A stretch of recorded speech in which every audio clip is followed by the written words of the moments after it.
Prime Minister Malcolm Turnbull and his deputy have been locked in a meeting with dairy giant Murray Goulburn this afternoon over the milk price crisis.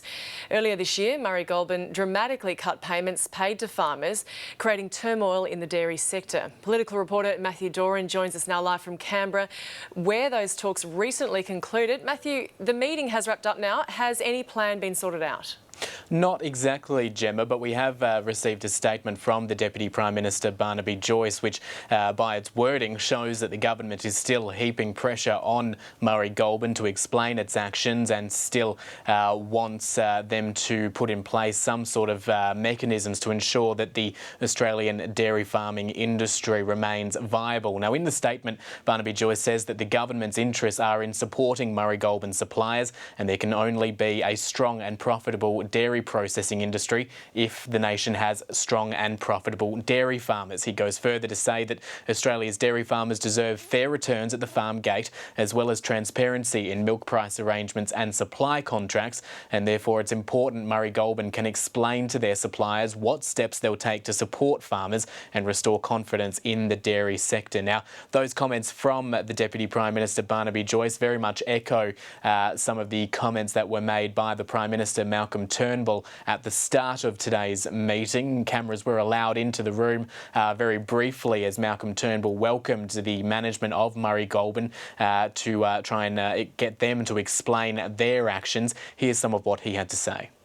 And in particular, why it was that your suppliers, your dairy farmers, your co-op members were being paid prices that seemed to be at odds with global prices, and are now in a position where they have substantial debts to repay to Murray Goulburn. And of course, you know the very serious hardship that that turn of events has caused. And Matt, have we heard from Murray Goulburn today at all?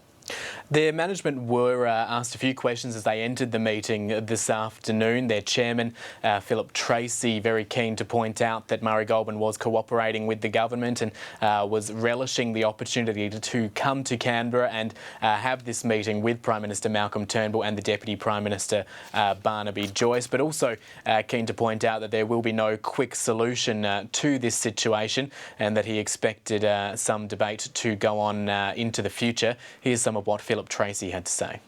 Look, it's a little bit premature to be talking about what's going to be happening in the meeting. It will be a closed meeting, and we look forward to constructive comments from both the Prime Minister, Deputy Prime Minister, certainly trying to find solutions to the industry issues. We don't expect it to be hostile at all. Obviously, we're looking for practical solutions right now. That's the chairman of Murray Goulburn, Philip Tracy, speaking to the media here in Parliament House a little bit earlier today. Now, we know that in response to this situation, the government announced it was opening up a concessional loan program to dairy farmers facing hardship. We understand that only one farmer has actually been able to receive one of those concessional loans at this stage. And further to that, another dairy producer, Fonterra, the New Zealand-based producer, they will also be having meetings with the government on this same issue next week after they also decided to cut the price that they give dairy farmers for their products. And Matthew, we know the numbers will be tight in the House of Reps when Parliament returns later this month, and it seems there's a bit of a dispute brewing over that as well. That's right. In the past, when the numbers have been so tight, such as in the hung parliament that we saw back in 2010 under the then Labor Prime Minister Julia Gillard, there's a practice in place called pairing, in which if a member of Parliament has to leave for the day to deal with an issue with their family, such as a sick child or the like, a member from the other side of politics is also taken out of the House of Representatives to allow the vote to go on, so that no one side has a greater number of members there. Now, today we heard from the manager of opposition business, Tony Burke, who said that there won't be pairing arrangements in place for the 45th Parliament when it returns at the end of this month, because he cited comments made by by Prime Minister Malcolm Turnbull that the coalition has a working majority, and in that sort of situation, well, then the working majority should be able to be put to the test. It's received some criticism from the Manager of Government business, the Leader of the House,